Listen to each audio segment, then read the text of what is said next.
Hello YouTube, this is the Bucket coming at you today with my video on installing the Swampfox Justice on my Tisas PX9 optic ready duty model. So I picked this firearm up, inexpensive firearm. I think it was a little under $300 take home, and I thought to myself, you know, this is a great entry level pistol.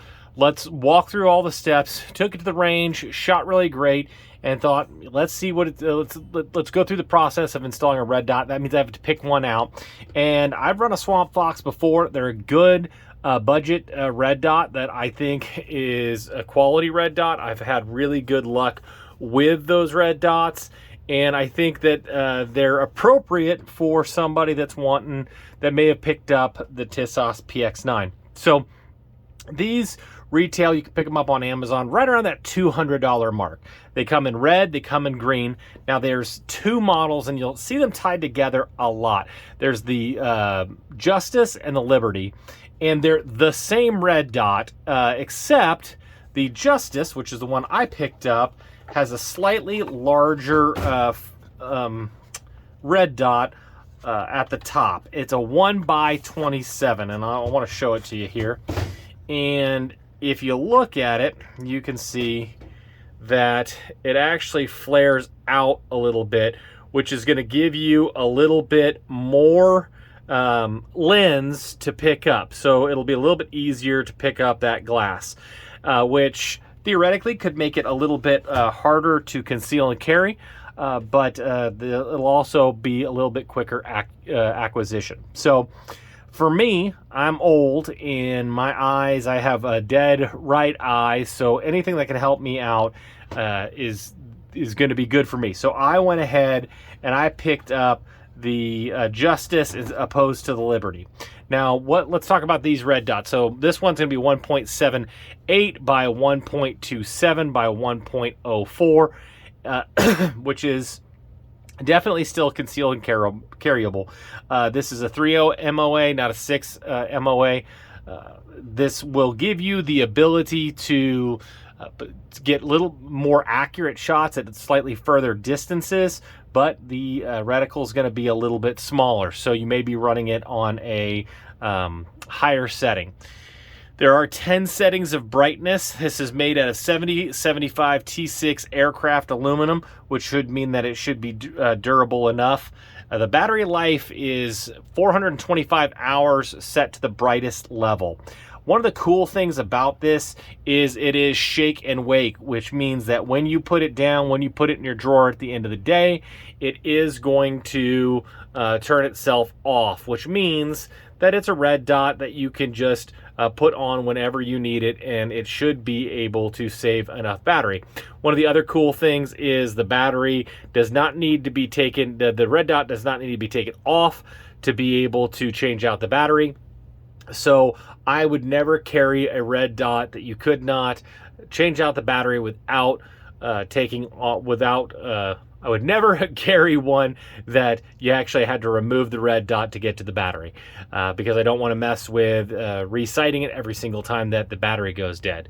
Now, they will tell you that if you have a mid-level on your red dot, that it'll last for 4,050 hours, and if you keep it on the low dot, it should keep up for 4,500. They kind of talk about it that they really think that you'll be able to get 1 year without having to change the battery. When you do need to change the battery, they're really easy. You can pick these up at Walmart for a few bucks. It's the 1632. I've changed out the battery already on mine. To change that out, they give you a handy dandy tool. It's a Torx 10. Just fits right in here, and you just unscrew that and it comes right off. And then this pops right off, and it's easy to change out. So that is nice that they give you the tool. So you want to make sure that you don't lose that tool. This is an RMR footprint, which is nice. So we're going to talk about what we need to do to install it on our Tisas PX9 Gen 3. She's empty, so go ahead and drop that and take that out.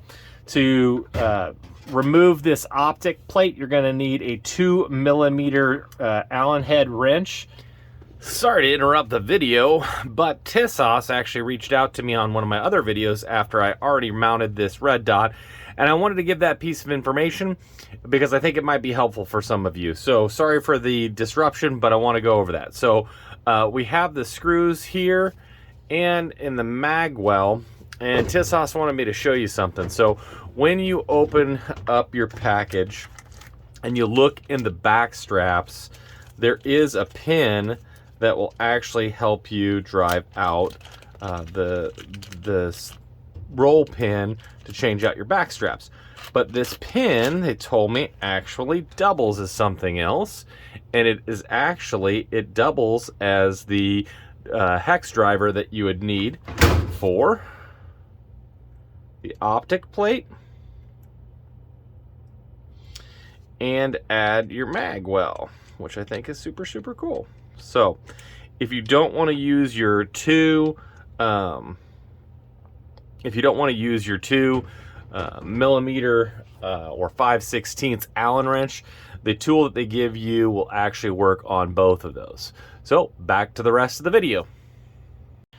When I decided I was going to loosen this up before the video, and actually it was not so hard to get off to begin with, which is awesome. So go ahead and start to get that loose. You don't want to lose these. Now the box will come with like 3 bags of screws, but it does say that they want you to use the screws that came off of your optic plate. That's what Swampfox says. So I'm going to use the same screws. I did go ahead to check to see if any of these screws would fit that it came with. None of them do, so I am definitely going to have to use that.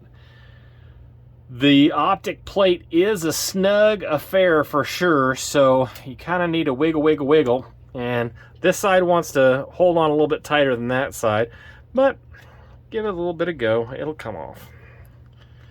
Which is nice that it's tight. So what I like to do is I like to go ahead and give this a good cleaning. We're going to hope that it does it with oil. I think that putting a little bit of oil underneath this is going to help for the finish of your gun anyway. So I like to just go ahead and give that a quick once down, once over, just to make sure that's nice and clean. Get that up on there. Not too bad at all. Not too dirty. This is a brand new gun, so really you'd hope it wouldn't be too dirty. You don't want it, just a little film is going to do everything that you need to make that work. Now, there was nothing on the Tisas instruction manual that said exactly what you needed to torque this down to, and I actually don't have a torque screwdriver. My neighbor does, and he lets me use it whenever I need to. Swampfox recommended that you don't go over 15 foot-pounds. So I'm going to go ahead and torque this down to 12 when I go over to my neighbor's house tomorrow. Oh, you know what I forgot to do though? And I even had it on the deal here. Loctite. Is it just me, or is it a little goofy that Loctite, blue Loctite, oh, we got a little droppy drop there, comes in a red container? Is it just me, or is that a little goofy? I'd never actually bought Loctite. I had been given it from buddies over the time that they had spare, and so I'd never actually seen a package of it. So when I was ordering Loctite, because I was running out, the packages were all red, and I was like, oh no, I don't want red Loctite. And I just kept looking and kept looking and kept looking and kept looking, and then I finally saw on the package it did say it was blue Loctite. Comes in that bright red package. So maybe I'm the only one that's ever thought that was a little silly. I did. It does like to come out quick, so clean up your mess as you go along. So where'd I put my other screw? I lost it. Of course I did. And all sorts of stuff going on here. There she is. There she be. So I'm going to go ahead and get that started. I have a little bit of magnetic go on my Allen wrench. Oh, that was way too much Loctite. That's okay. A little extra Loctite ain't going to hurt anybody. Throw it on the ground though, Will. I'll go ahead and get that started. I like to leave my Loctite sit overnight. But it's a really easy, the RMR cut is one of my favorites because it is really, really intuitive for people to be able to use. So I do like that. All right, get that good on there and snug. And then clean up all your mess. I got my blue Loctite everywhere. There we go. And wouldn't you know, you can even co-witness a little bit with that, which I do like that. This, the more and more that I work with this Tisas, the more and more I think that they really did a good job of setting themselves up with a great entry-level pistol. This gun has just been really, really nice. And this Swampfox fits just good. Again, it does tilt out a little bit, which is going to make it for a little bit easier for you to pick up that glass for somebody that maybe has some eye issues. I'm, in my 40s now. This is going to work out really nice for me. But if you want to go with the Liberty, you can. It's a 22-inch straight out of the box for the Liberty. The 27 is going to be good for me.